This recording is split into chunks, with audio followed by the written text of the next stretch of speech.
Sundhedsstyrelsen har været ude i den her uge med en ny undersøgelse, som siger, at børn og unge som os, skulle være blevet dovne og fede. Og altså, hold nu kæft, Sundhedsstyrelsen.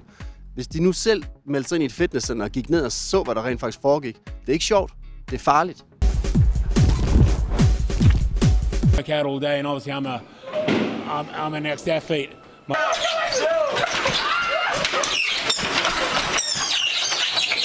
Ikke nok med, at ungdommen er pissedoven, så er den jo også forbandet kreativ. Det er jo en bonus, men det er også lidt sindssygt, hvor langt de rent faktisk går, de her unge mennesker.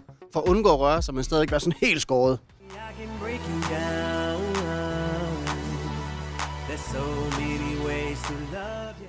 Nu skal vi ud og have gang i de unge. Og det handler i virkeligheden bare om den rigtige motivation, og den har vi helt styr på.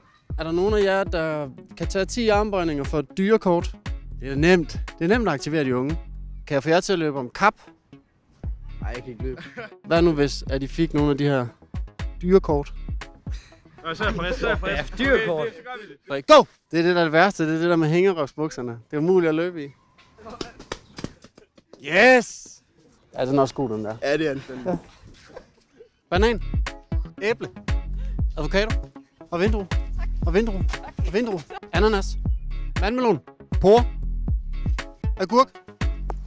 Så lykkedes det. Ungdommen er blevet sund og rask og fyldt med frugt. Og alle er glade, især de her piger.